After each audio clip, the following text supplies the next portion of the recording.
Right Mohan, signal break అవుతున్నట్లుంది. Next Suresh garu. Suresh గారు, వంశీ గారు, ఓకే, ఓట్లు వేయటానికి పెద్ద ఎత్తున తరలి వెళ్తూ ఉన్నారు, ఒకటి నెంబర్ 1. అట్లాగే ఇప్పుడు ఉన్నట్టు ఓటింగ్ పర్సంటేజ్ సంఖ్య పెరిగేటువంటి పరిస్థితి కనపడుతూ ఉంది. మరి ఈ పర్సంటేజ్ని కనుక అంటే మనం గమనిస్తే 2014లో తెలుగుదేశం పార్టీ, భారతీయ జనతా పార్టీ, జనసేన మద్దతుతో 47.44%. అప్పుడు ఎవరైతే వైఎస్ఆర్సీపీ పార్టీకి 45 అంటే 44.98% 45 అరౌండ్ 2% డిఫరెన్స్ 2014లో. మొన్న చూసినప్పుడు అరౌండ్ 50% వైఎస్ఆర్సీపీ పార్టీకి, అరౌండ్ 40% తెలుగుదేశం పార్టీకి, జనసేన పార్టీకి 6%. ఇలా మొన్న వచ్చినట్టు ఈసారి ఆ పర్సంటేజ్, సురేష్ గారు, ఈసారి ఆ పర్సంటేజ్ పెరిగేటువంటి అవకాశం అంటే వెళుతున్నటువంటి ప్రజానీకాన్ని బట్టి, కొత్తగా వచ్చినటువంటి ఓటర్స్ని బట్టి, ఈసారి బాధ్యతతో ఓటేయాలి అనేటువంటి ఉన్న ప్రజల మనోగతాన్ని బట్టి ఒకటి కనపడుతూ ఉంది. రెండో అంశం సురేష్ గారు, ఇక్కడి నుంచి ఓటు వచ్చినటువంటి వాళ్ళకి, ఓటు వేయాలని వెళ్ళినటువంటి వాళ్ళకి అక్కడ ఓటు గనక లేకపోతే, అక్కడ కనుక ఓటు గనక వాళ్ళకి గతంలో మొన్న ఉండి ఇప్పుడు లేకపోతే, లాస్ట్ వాళ్ళు ఓటర్ లిస్టులో 2 నెలల క్రితం చూసుకున్నప్పుడు ఉండి ఇప్పుడు లేకపోతే ఏంటి వాళ్ళకు ఉన్నటువంటి ఆప్షన్స్ ఏంటి? టెండర్ ఓటుకి వెళ్ళాలా, ఛాలెంజింగ్ ఓటుకి వెళ్ళాలా, ఏంటి, ఏ విధంగా వాళ్ళు ఓటు హక్కు వినియోగించుకునేటువంటి అవకాశం ఉంటుంది సురేష్ గారు? వంశీ గారు, మీకు తెలుసు వాస్తవంగా మన జనవరి నాటికి 4,01,00,000 మంది ఓటర్లు ఉన్నారు. ఈ 4 నెలల్లో 5 లక్షల మంది ఓటర్లు మేజారు. మొత్తం మీద 4,14,00,000 మంది ఓటర్లు ఆంధ్రప్రదేశ్లో ఉన్నారు. ఇందులో పురుషుల కంటే స్త్రీలే దాదాపు ఒక 8 లక్షల మంది వరకు కూడా స్త్రీలే ఎక్కువ ఉన్నారు.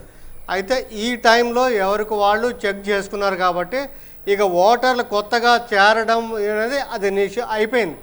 సో అది క్లోజ్ అయిపోయింది.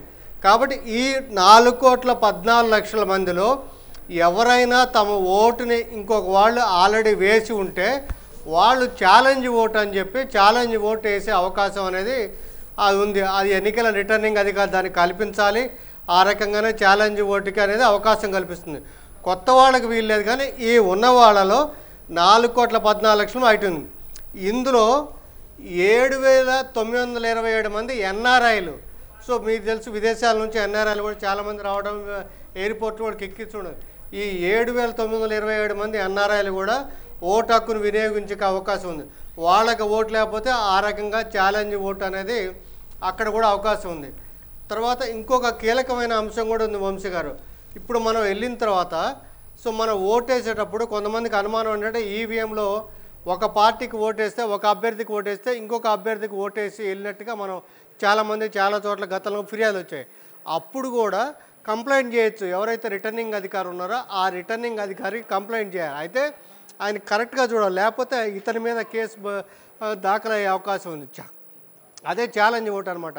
సో నా ఓటు నేను ఒక అభ్యర్థికి వేస్తే ఇంకొక అభ్యర్థికి వెళ్ళింది కాబట్టి నేను ఛాలెంజ్ చేస్తున్నానని చెప్పి చేస్తే అప్పుడు మళ్ళీ రిటర్నింగ్ అధికారికి ఆ ఎన్నికల ఏజెంట్లందరినీ కూడా పిలిచి వాళ్ళందరి సమక్షంలో దాన్ని టెస్ట్ చేయాలి. సో ఆ టెస్ట్ చేసినప్పుడు దాంట్లో వేరే పార్టీకి వెళ్ళినట్టుగా అంటే మొత్తం అసలు ఎలక్షన్స్ కూడా ఎలక్షన్ అధికారి నిర్ణయించి మళ్ళీ పోలింగ్ జరుపుతారు. అక్కడ అది జరుగుతుంది. ఒకవేళ ఇతను తప్పు అయితే ఇతని మీద యాక్షన్ అనేది ఐపీసీ ప్రకారం. ఇంకొక అంశం కూడా చాలా కీలకమైన అంశం వంశీ గారు. ఇప్పుడు సోమవారం ఉదయం 7 గంటలకు పోలింగ్ మొదలైద్ది. ఆ పోలింగ్ మొదలు కావడానికి ముందు అరగంట ముందు మాక్ పోలింగ్ అని జరుగుతుంది. సో ఏజెంట్ల సమక్షంలో ఆ ఈవీఎంలు ఎలా పనిచేస్తున్నాయి ఏంటి అని తెలుసుకోవడానికి మాక్ పోలింగ్ అని జరుపుతారు. ఒక్కొక్క దాంట్లో 50 ఓట్లు వేయాలి. ఆ 50 ఓట్లు వేసిన తర్వాత ఆ మాక్ పోలింగ్ తెలిసిన తర్వాత ఆ బటన్ క్లియర్ నొక్కాలి. సో క్లియర్ బటన్ నొక్కితే అక్కడ 0 ఓట్లు ఉండాలి. సో అప్పుడే ఆ ఈవీఎం పనిచేస్తూనే దాన్ని ఉపయోగించుకోవడం ఉంటుంది. మొన్న తెలుసు సుప్రీంకోర్టులో విచారణ జరిగినప్పుడు కాసర్గోడ్లో ఏంటంటే ఒక ఓటు బీజేపీకి ఎక్స్ట్రా వచ్చింది మాక్ పోలింగ్లో అంటే దాన్ని సుప్రీంకోర్టు కూడా స్పందించింది. సో ఈ మాక్ పోలింగ్లో ఎక్స్ట్రా ఓటు వాళ్ళకి వచ్చింది వెరిఫై చేయమని. అయితే ఈసీఐ ఖండించింది. ఆ మాక్ పోలింగ్లో ఓట్లు మొత్తం డిలీట్ చేయకపోతే ఈ ఎక్స్ట్రా ఓట్లు వచ్చే అవకాశం ఉంది. కాబట్టి ఎవరైనా కానీ చాలా జాగ్రత్తగా పోలింగ్ ఏజెంట్లు అనేది చాలా కీలకంగా దానికి వ్యవహరించాల్సిన అవసరం అయితే అందులో ఉంది. సో ఈ 4,14,00,000 మందికి మాత్రం తప్పనిసరిగా ఓటు హక్కు ఉంది. వాళ్ళందరూ ఉపయోగించుకునే అవకాశం కల్పించాలి. లేనప్పుడు మాత్రం ఛాలెంజ్ ఓటు చేసే అవకాశం అయితే ఉంది. వంశీ గారు. ఓకే, అట్లాగే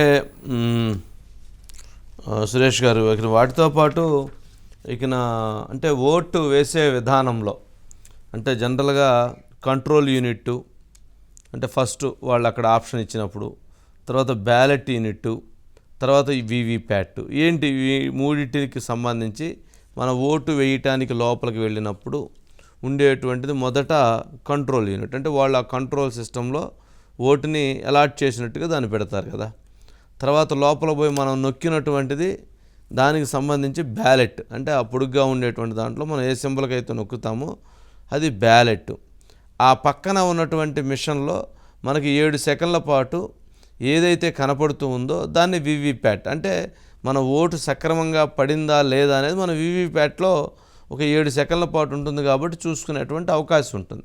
అంతేగా సురేష్ గారు, అంటే ఆ 3 విధానాన్ని ఎవరు ఎలా ఆపరేట్ చేస్తారు ఏంటి? వంశీ గారు, మీకు తెలుసు మనం వెళ్ళిన తర్వాత స్లిప్ ఇస్తారు, తర్వాత మనకి వెళ్తాము.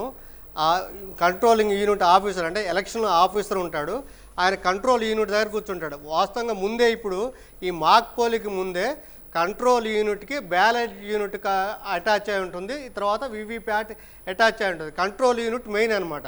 సో ఆ కంట్రోల్ యూనిట్ని ఎవరైతే మనం ఓటు వేయడానికి అప్పటికి వెళ్ళగానే ఆ బాక్స్లోకి వెళ్ళగానే ఈ కంట్రోల్ యూనిట్ బటన్ నొక్కుతాడు ఈయన ఎలక్షన్ ఆఫీసర్. నొక్కగానే మనం అక్కడ ఓటు వేసుకోవడానికి అవకాశం వస్తుంది. బ్యాలెట్ యూనిట్ అంటారు, అభ్యర్థుల గుర్తులు ఉన్న యూనిట్ని బ్యాలెట్ యూనిట్ అంటారు. ఒక బ్యాలెట్ యూనిట్ మీద 16 గుర్తులు రావచ్చు. కింద నోటా ఉంటుంది, అంటే నోటాతో కలిపి 16 గుర్తులు ఉంటాయి. సో ఆ 16 గుర్తుల్లో మనకు అభ్యర్థులు మనవాడు ఉన్నాడని ఇస్తారు. ఒకవేళ 16 కంటే ఎక్కువ మంది ఉంటే ఇంకొక బ్యాలెట్ యూనిట్ దీనికి అటాచ్ చేస్తారు కంట్రోల్ యూనిట్కి. సో ఈ కంట్రోల్ యూనిట్ అనేది కీలకం. సో ఆ కంట్రోల్ సో ఆ 3 అయితే ముగ్గురు అయితే యాక్చువల్గా 384 మంది అభ్యర్థుల్ని ఈవీఎం అటాచ్ చేయొచ్చు వంశీ గారు. అయితే అక్కడ నొక్కిన తర్వాత ఈ ఓట్ అనేది నమోదైంది, మనకి 7 సెకండ్లు అక్కడ కనపడుతుంది. నేను వేసిన అభ్యర్థి కనపడుతుందా లేదని చెప్పి వెరిఫై చేసుకోవచ్చు. సో ఒకవేళ అది రాంగ్ అయితేనే అప్పుడు దాన్ని ఛాలెంజ్ చేయడానికి అవకాశం ఉంటుంది. కానీ అది చూసిన తర్వాత సంతృప్తి పడాలి. అయితే ఈ ఓటింగ్ అనేది అయిన తర్వాత మళ్ళీ బటన్ నొక్కామనుకోండి వంశీ గారు, అప్పుడు ఓటు పడదు. మళ్ళీ ఇక్కడ ఎలక్షన్ ఆఫీసరు మళ్ళీ కంట్రోల్ యూనిట్ని మళ్ళీ ఆ బటన్ ప్రెస్ చేస్తే అక్కడ ఓటింగ్ ఉంటుంది. ఈ కంట్రోల్ యూనిట్కి అంటే ఈ సీల్డ్ యూనిట్తో పాటు ఇంకో టోటల్ యూనిట్ అని ఒక బటన్ ఉంటుంది వంశీ గారు.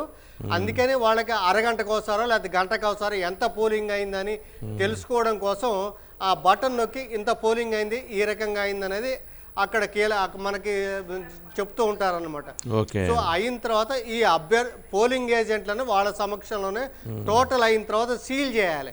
సో ఆ సీల్ అనేది చాలా కీలకం కాబట్టి అది చూసుకోవాల్సిన అవసరం అనేది ఆ పోలింగ్ ఏజెంట్ల మీద ఆ బాధ్యత ఉంటుంది వంశీ గారు.